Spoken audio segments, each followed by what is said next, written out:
जय गुरुदेव दत्त. मित्रांनो, आज आपण ऐकणार आहोत एक गोष्ट नाही तर गुरु कृपेचा जिवंत अनुभव. ही आहे श्री दुंडी महाराज कवीश्वर आणि सौ ताई महाराज चाटुपाळे यांची पवित्र परंपरा.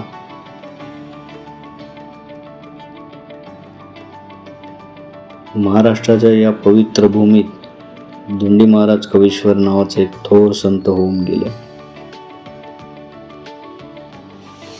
ते केवळ संत नव्हते, ते कवी होते, गुरु होते आणि दत्तभक्त होते. अभंग आणि ओवीतून ते सांगत असत, नामस्मरणाशिवाय जीवन पूर्ण नाही. लोक त्यांना कवीश्वर या नावाने ओळखू लागले. याच गुरु परंपरेत एक तेजस्वी साध्वी उदयास आली,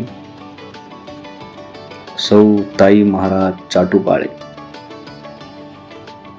त्यांनी दुंडी महाराज कवीश्वर यांना आपले सद्गुरू मानले आणि पूर्ण शरणागती पत्करली.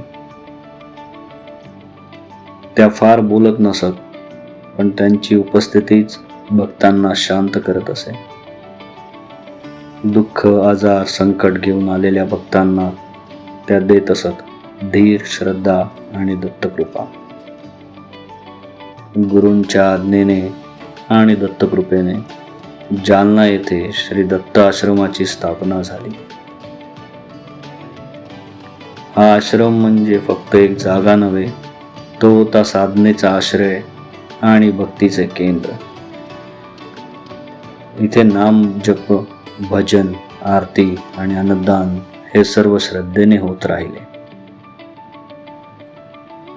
आजही दुंडी महाराज कवीश्वर आणि सौ ताई महाराज चाटुपाळे यांची परंपरा या आश्रमातून जिवंत आहे. गुरुपौर्णिमा, दत्त जयंती येथे श्रद्धेने साजरी होते. मित्रांनो, ही कथा नाही, हा आहे दत्तगुरु कृपेचा अनुभव. जय श्री गुरुदेव दत्त.